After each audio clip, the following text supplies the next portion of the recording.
Hey, the Americans. I think this might just touch a nerve with you, Mr. Jordan. Mm-hmm. We noted this morning the quotes overnight from the president of Paris Saint-Germain, Nasser El Khelaifi, who suggested that the Champions League, do you know what we've got to do with the Champions League? Americanize it. We need to look at what they're doing in the US regards the Super Bowl. We need to look at what they do in general. In fact, Al Khelaifi didn't stop there.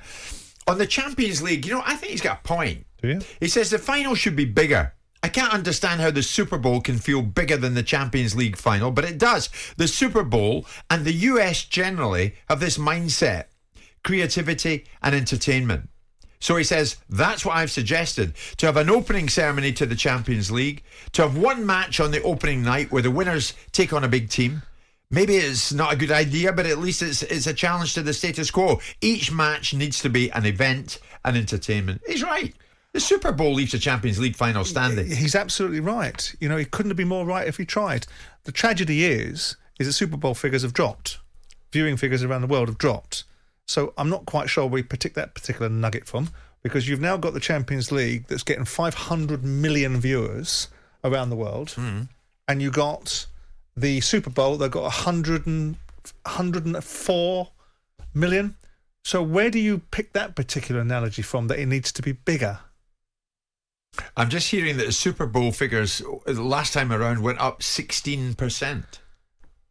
Okay, so then this is fag packet research by you. No, it's not. If you look at the 2018-2019 figures, when Liverpool played Real Madrid in the final, 480 million viewers around the world, and the Super Bowl went down. Look at the most recent one, 21-22. Okay, that's fine. Let's do that then. Let's go from 100 million to 116 million.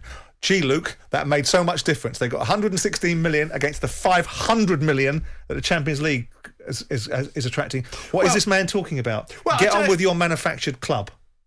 Get on with winning the Champions League. You should be more focused on winning it, which you've never done. I know you think Paris Saint-Germain are like the equivalent of the Harlem Globetrotters, don't you? I do. But the bottom line is this. The Super Bowl, it's entertainment. But it's not watched by anyone vaguely near the level of the Champions League. How is this argument? Up 16% last time around. Yeah, 16% of a lower figure. So they're up from 100 million to up to 116 million. There's still 300 million viewers short. But they sell it better. You can't argue with that. To whom? To the 300 million that don't watch it? Look at it. I mean, the Champions League final, we get to half-time. What's that on the floor? Is it a straw? Pick it up. Cling to it. What happens at half-time in the coverage of the Champions League final? I don't know. They do the dance of the seven veils to the 300 million people that don't watch it. There's 300 million less viewers. Right, what is this man's arguments about? You're ranting. The reasons why there's a change in football, the reasons why the European Super League was conceived was because of an ownership model like this guy's. He's sitting on top of the ECA. He's part and parcel of a vantage point talking about the Champions League moving to coefficients. Deeply flawed. The reason why football is being challenged economically is because of the ownership model that he presides over. He's talking rubbish. Well, does football not need to go that bit further? Because at the moment you'll have a Champions League final. They'll come back to the 1+3 in studio, and it's okay. Well, in the 22nd minute, so and so bent one that hit the top of the gut. Yeah, fine, we get all that. If you've watched the first half, you see it. How about, will you welcome, I don't know, whoever the hell, Coldplay? Why? Is it not a bit different to Americanise it? So let's look at it and say how successful. The cultural differences between the way the Americans do and the way that they live, which is supersize me, so we can walk around like a bunch of obese people feeding ourselves with hot dogs in the car park if we want to. We want to emulate some certain parts of America. That's America generalised in one sense. Absolutely. This is another place that you've lived. Indeed, I have. I've lived in America. So I can speak to it. You can't mention anywhere. Swansea. I've lived in Swansea. Yes, I have indeed. Much better than Cardiff. Spain. Yes. Yes, I have. Yes, I lived in Spain. Yeah. Also, do you want to go somewhere else? I live in Australia as well. Keep going. The bottom line is, I'm trying to find some argument. I'm going to help you here because you don't seem to have one. Right. Do they get more revenue? Do they get more revenue out of these 100 million people? Luke, in you come. No contribution from Luke. You're happy with what it's? Well, I'm just trying to work out what his logic like at the moment. Americanise it for what reason? You've got 500 million people watching the Champions League. Yeah. And they can grow that audience, and they're probably going to grow it. You've got 100 million people watching the Super Bowl. The Super Bowl's got bells and whistles and people dancing on the stage, people singing the national anthem, and people shoving hot dogs down their trap door until dusk. Right. So what have we got to compare that to? To the 500 million people that are watching it. On what parallel universe do we need to do anything with our Champions League to resemble the Super Bowl? Champions League final, Super Bowl. Yes. What's more of an event in terms of what you may or may not see? To the 500... Expect the unexpected. To the 500 million people. Half-time in the Champions League.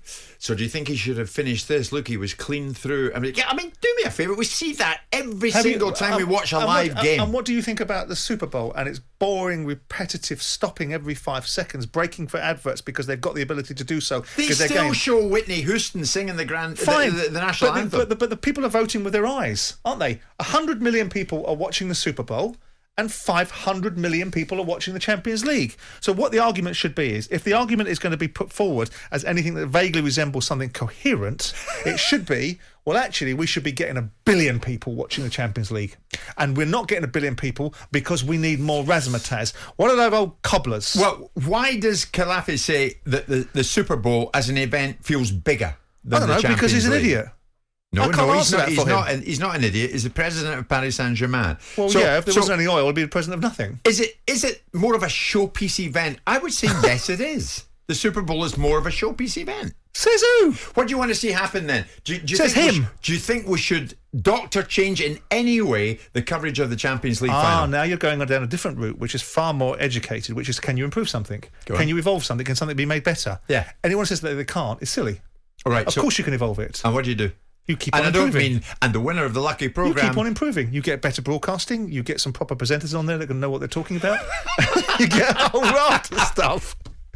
The bottom line is that I don't see his logic. All disrespect to one side, I don't see his logic. I don't see what point he's making. If you want to Americanise it, where's the complaint coming from? Are people saying, geez, Louise, I snoozed through that Champions League final, all 500 million of them.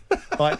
What a snooze fest that was. Gee, I didn't see someone's boob fall out at the half-time sing-along, so I'm terrible, I've missed it, I should go back to the Super Bowl. Yeah. It's nonsense, it's silly. It's just making an observation for observation's sake.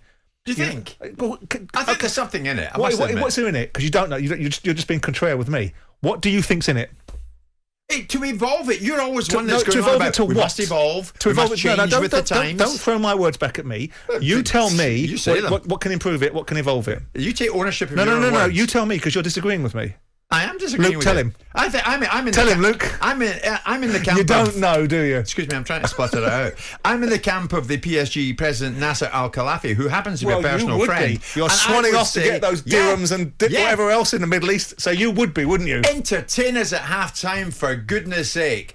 Welcome back to the whatever stadium. You could be at the front conducting the final of the Champions League. It's so-and-so nil, so-and-so nil. Let's look at the key moments of the fact. Do me a favour. Let's get one of the biggest acts in the world on and entertain us. You've run out of yardage, haven't you? You've got nothing to say. You're just making it up as you go along. I haven't. And this is by no means a desperate measure on my part, but shut your face. It's 12:30. Jim White and Simon Jordan. Monday to Friday mornings from 10 on AM, on DAB, via the talkSPORT app and on your smart speaker. talkSPORT.